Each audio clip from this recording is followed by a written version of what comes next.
రోజు మీకు అందరికీ కూడా క్రిస్మస్ శుభాకాంక్షలు తెలియజేస్తున్నా. నేను పెద్దగా ఏమి చెప్పలేను కానీ పిల్లలకి తల్లిదండ్రులకి అందరికీ అర్థమయ్యే రీతిలో 2 ఇలస్ట్రేషన్స్ మాత్రం నేను మీకు అందరికీ తెలియజేయాలని ఆశపడుతున్నా. ఒక చిన్న కథ చెప్తా. ఒక పిల్లవాడు ఈ లోకంలో శక్తివంతమైనది ఏమిటి అని అగ్నియే కదా అని చెప్పి అగ్ని దగ్గరికి వెళ్ళాడంట. అగ్ని దగ్గరికి వెళ్ళి నీవే కదా శక్తివంతమైన దానివి, ఎందుకంటే ఎక్కడ చూసినా కానీ కాల్చి పడేస్తావు, ఏదైనా తగలబెడతావు అని చెప్పి అగ్ని అడిగాడంట. అగ్ని అందండి కదా, అయ్యో నేను శక్తివంతమైన దాన్ని కాదు, నీళ్లు నా మీద వచ్చి పడ్డాయని నేను ఆడిపోతాను అన్నట్టు. సరే నీళ్లు శక్తివంతమైనది కదా అని చెప్పి ఈ యొక్క పిల్లవాడు వెళ్ళి ఆ నీటి దగ్గరికి వెళ్ళాడంట. నీళ్ళ దగ్గరికి వెళ్ళి నీవే శక్తివంతమైన దానివి కదా అని చెప్పి నీళ్ళ అనగానే నీళ్ళు చెప్పాయంట, అయ్యో నేను శక్తివంతమైన దాన్ని కాదు, సూర్యుడు బగబగ మండితే నేను ఆవిరైపోతాను అని చెప్పిందంట. ఆ పిల్లవాడు మళ్ళీ సూర్యుడి దగ్గరికి వెళ్ళాడంట. నీవు శక్తివంతమైన వ్యక్తివి కదా దానివి కదా అని అడిగినప్పుడు ఆ సన్ చెప్తుందంట, నేను మేఘము నాకు అడ్డు వస్తే నేను కనబడకుండా పోతాను, నా యొక్క వెలుగు భూమి మీద పడదు అని చెప్పి ఆ మేఘం చెప్పిందంట. ఆ యొక్క మేఘం దగ్గరికి వెళ్ళి అడిగాడంట ఆ పిల్లవాడు, నీవే శక్తివంతమైన దానివి కదా అని చెప్పి అడిగినప్పుడు అప్పుడు ఆ యొక్క మేఘం చెప్పిందట, అయ్యయ్యో నేను కాదు, గాలి వచ్చి ఒకసారి గట్టిగా విసిరిందంటే నేను ఎక్కడ పోయి పడతాను, అటు ఇటు పోతుంటానని చెప్పిందంట. ఆ గాలి శక్తివంతమైనదని చెప్పి మళ్ళీ గాలి దగ్గరికి వెళ్ళాడంట. గాలి దగ్గరికి వెళ్ళి నీవే శక్తివంతమైన దాని కదా అని చెప్పినప్పుడు, అయ్యా నేను మేఘం నేను అలా శక్తివంతమైన దాని కాదు, వర్షం పడినప్పుడు తుఫానుల్లో ఆ యొక్క సముద్రంలో తుఫానులో నేను ఆ యొక్క వర్షం వలన నేను తల్లడిల్లిపోతాను అని చెప్పి గాలి ఆయా చెప్పిందట. చెప్పగానే ఈ పిల్లవాడు, అయ్యో ఏది శక్తివంతమైనది, ఈ లోకంలో శక్తివంతమైనది ఏంటి, ఈ లోకంలో మహాశక్తివంతమైనది ఏంటి అని చెప్పి ఆ పిల్లవాడు ఆ యొక్క గాలిని ఆ యొక్క వర్షం దగ్గరికి వెళ్ళండి. గాలి చెప్పిన దాన్ని బట్టి వర్షాన్ని పోయి అడిగితే ఆ వర్షం అడిగి చెప్పినంట, నేను మొదటిదాకా నేనే శక్తివంతమైన వ్యక్తిని, లేకపోతే శక్తి భూమిలో నాకే శక్తి ఉందని చెప్పి వర్షంగా నేను అనుకుంటూ ఉన్నాను. కానీ ఈ మానవుడు ఉన్నాడే, ఈ మానవుడు పెద్ద పెద్ద డ్యాములు కట్టి చెరువులు కట్టి పెద్ద పెద్ద యంత్రాలతో నన్ను కట్టడి చేస్తున్నాడు, నన్ను కంట్రోల్ చేస్తున్నాడు అని చెప్పి ఆ యొక్క వర్షం చెప్పిందంట. అంటే ఈ యొక్క మానవుడు నన్ను కంట్రోల్ చేస్తున్నాడు అని చెప్పగానే ఆ యొక్క పిల్లవాడు వెళ్ళి ఆ మానవుడే శక్తివంతమైన వాడు అని చెప్పి ఆ మానవుడి దగ్గరికి వెళ్ళాడంట. మానవుడా, మనిషి మనమే కదా శక్తివంతమైన వాళ్ళం, మనమే కదా ఈ లోకాన్ని పరిపాలిస్తున్నా, మనమే కదా గొప్ప వాళ్ళం అని చెప్పి అనగానే పిల్లవాడా, ఓ బాబు, మనము ఏమాత్రము కూడా శక్తివంతమైన వాళ్ళం కాదు, మరణం వస్తే పుట్టుకుమని పోతాం, మరణం వస్తే పుట్టుకుమని పోతాం అని చెప్పి ఆ యొక్క మనిషి చెప్పాడంట.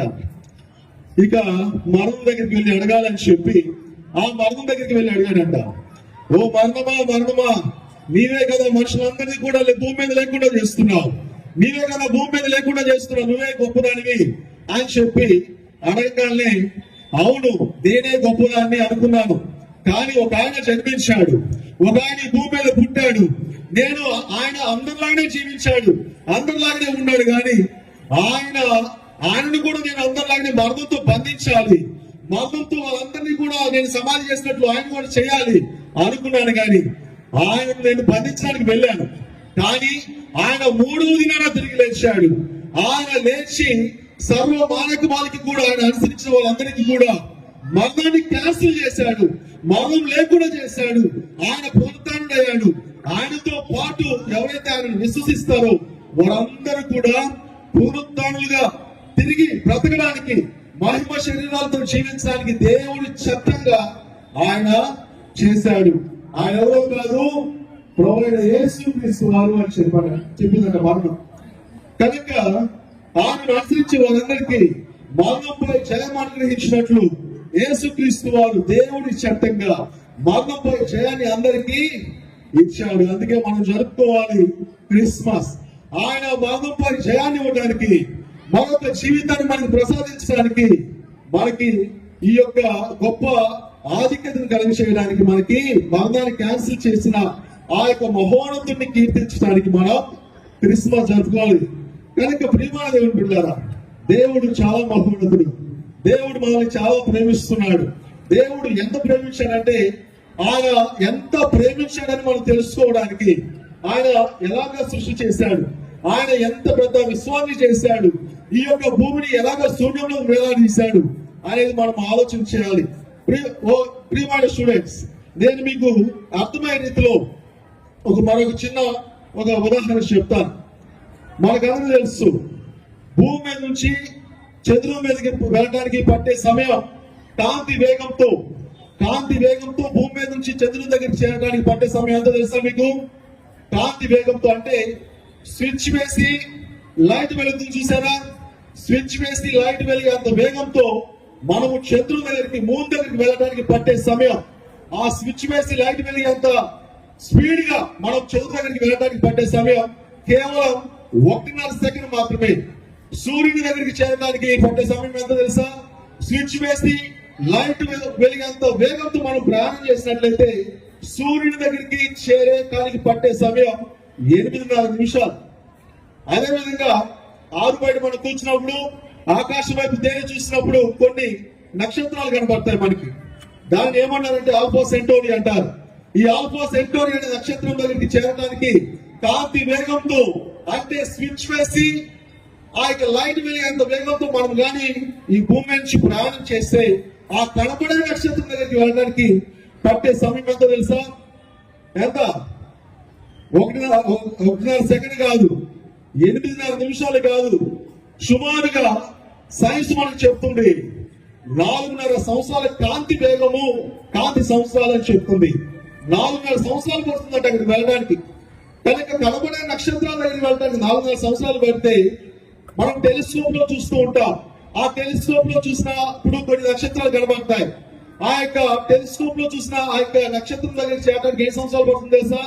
అక్కడ టెలిస్కోప్ లో చూసినప్పుడు కూడా ఒక నక్షత్రం కనబడుతుంది, దాని పేరు బేతెల్ గీసు. ఆ బేతెల్ గీసు అనే నక్షత్రం దగ్గరికి చేరడానికి పట్టే ఆ యొక్క కాంతి వేగంతో మనం ప్రయాణం చేసినప్పుడు, స్విచ్ వేసి ఆ యొక్క బల్బు వెలిగేంత వేగంతో మనం ప్రయాణం చేసినప్పుడు, ఆ టెలిస్కోప్ లో చూసే నక్షత్రమైన ఆ బేతెల్ గీసు అనే నక్షత్రం దగ్గరికి చేరడానికి పట్టే సమయం 650 కాంతి సంవత్సరాలు. అంటే 650 సంవత్సరాలు పడుతుంది అక్కడికి వెళ్ళడానికి. మన జీవిత కాలం 60-70 సంవత్సరాలు. కనుక ఇంత పెద్ద గొప్ప విశ్వాన్ని చేసిన దేవుడు, ఇంత గొప్ప ప్రపంచాన్ని నిర్మించిన దేవుడు, ఆ యొక్క ఆల్ఫా సెంటోరి దగ్గరికి 4.5 సంవత్సరాల కాలం ప్రయాణం పడితే, ఆ యొక్క టెలిస్కోప్ లో చూస్తే బేతెల్ గీసు అనే నక్షత్రం దగ్గర చేరడానికి 650 సంవత్సరాలు పడితే, అవన్నీ కూడా పక్కన పెట్టి, అవన్నీ కూడా కాదనుకొని 6 అడుగుల మానవుడి కోసం లోకానికి వచ్చాడు. 6 అడుగుల మానవుడిని ప్రేమించాడు. 6 అడుగుల మనిషిని 6 అడుగుల మనిషిని ప్రేమించి లోకానికి వచ్చి మన కోసం ప్రాణం పెట్టాడు. మనల్ని జ్ఞాపకం చేస్తున్నాడు.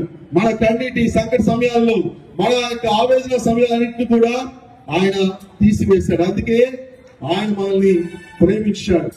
ఒక లక్షాధికారి ఉండవచ్చు, అతనికి ఎంతో పొలాలు, పారిశ్రామిక వ్యక్తిగా అతను ఉండవచ్చు, కోటీశ్వరుడిగా ఉండవచ్చు. కానీ అతనికి ఉన్న ఆ యొక్క ఆస్తి పాస్తుల కంటే అతనికి ఉన్న ఒక చిన్న బిడ్డ చాలా విలువైన వ్యక్తి, అతనికి ఉన్న కుమారుడు చాలా విలువైన వ్యక్తి. అలాగా దేవుడు మనల్ని ప్రేమించాడు. ఈ యొక్క విశ్వం కంటే, ఈ యొక్క గొప్ప ఆ యొక్క సృష్టి కంటే మానవుని దేవుడు ప్రేమించాడు.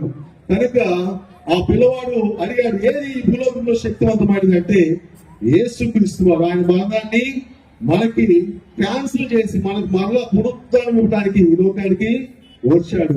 ఈ అవకాశాన్ని ఇచ్చిన సిస్టర్ గారికి, అదేవిధంగా స్టాఫ్ కి నా హృదయపూర్వక తెలియజేస్తూ ఈ యొక్క చిన్న మాటలను ముగిస్తున్నాను. అందరికీ వందనాలు. Thank you very much sir.